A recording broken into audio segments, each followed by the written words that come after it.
Статистикалык маалыматтар боюнча жыл сайын Кыргызстанда 100-125 жаш өспүрүм өзүнүн өмүрүн кыйууга барат экен да. Анан бул суицид маселенин чечилишиби же башталышыбы? Пикириңиз кандай? Суицид өзгөчө жаштардын арасында көп. Азыр эгерде жылына 125 болсо бир аз азайып калган окшойт. Мен себептерин билбейм. Бул маселе мындан 3-4 жыл мурда аябай орчундуу мүнөзгө ээ болгон. Ошондо жылына 150 балага чыгып кеткен. Мен ошондо бир айтып чыктым эле. Демек 2 күндө бир бала асынып атыптыр. 2 күндө бир бала асынып атыптыр Кыргызстанда.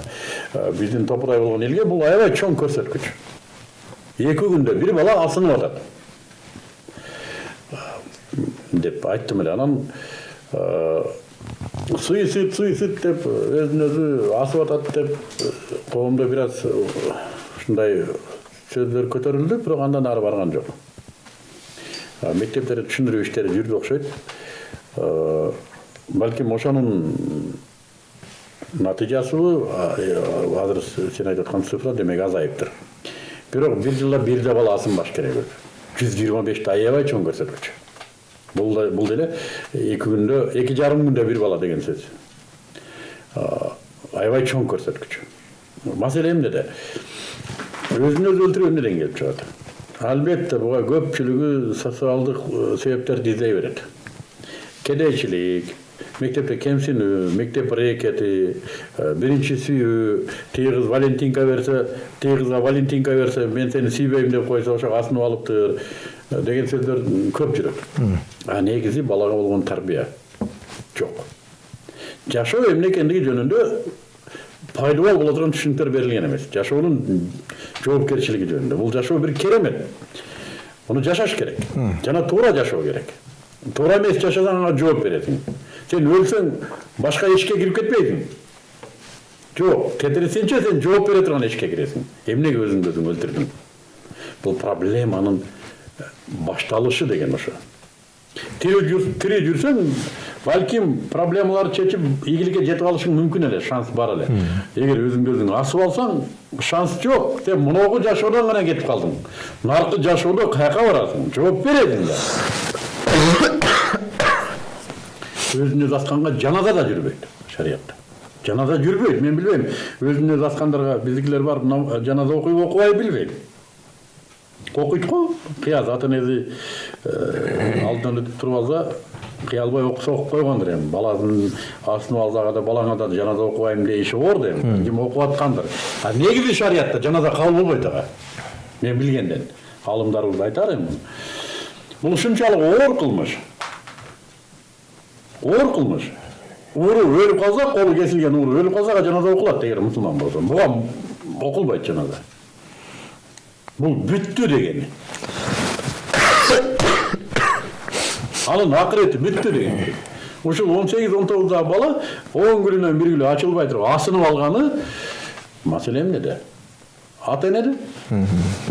Тарбия жок, тарбия берген эмес. Түшүндүрүлгөн эмес. Ата-эне берген эмес балага. Мухаббат берген эмес. Балага муну жашоого болгон сүйүү, жоопкерчиликти берген эмес. Анан мен азыр эстеп атам, ошол кезде статистика боюнча асынгандардын дээрлик көп ата-энеси Россияда иштегендер деп чыгышты. Демек ата-эненин мээримин жетпегендиги.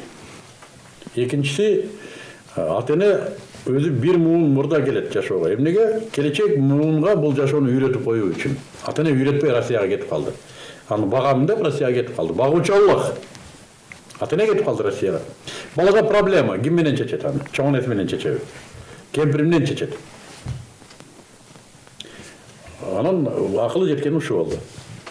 Анан дагы бир себебин мен ошол кезде изилдегенде айтышкан, жин кирген балдар көп болду деп. Бул да ошол кезде аябай биздин коомдо жиндер козуп турган учур болчу. Буга ишенет, ишенбейт бул башка маселе, бирок бул бар фактор.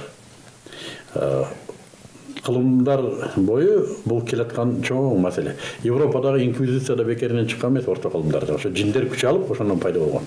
Кийин аны атеисттер анан өз алдынча чечмелеп кирди да, чындыгында ошо жин чыгаруу кыймылы болгон ошол.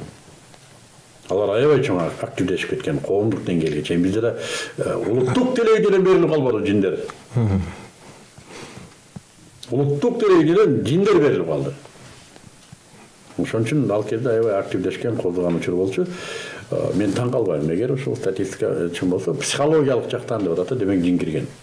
Кээ бирлердин сураганыбызда айткан, ошо балдар жакшы эле жүрүп, бир күнү айнып калды, сөздөрү бузулуп калды, баскан турган, үйдөн чыгып кетмей болуп калды, талаалардан таап келип аттык деп. Демек жин кирген балдар болду. Жин кирүүнүн себептери ар башка, аны биз билебиз.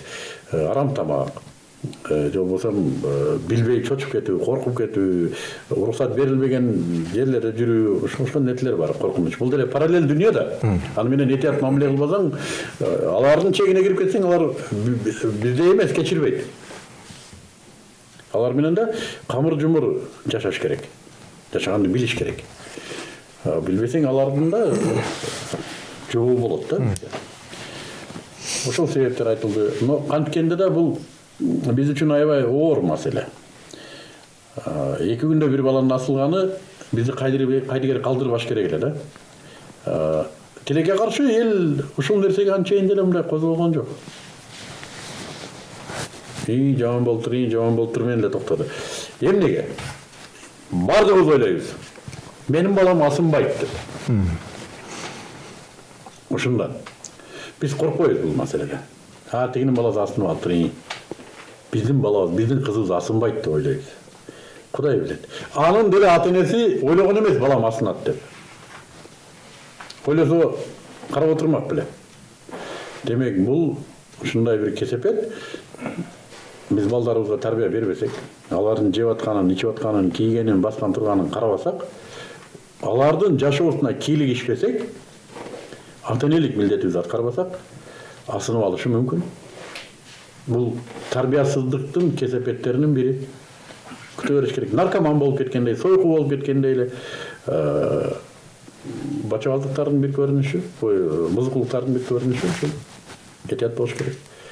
Бул асынган адам үчүн проблеманын чечими эмес. Башталышы.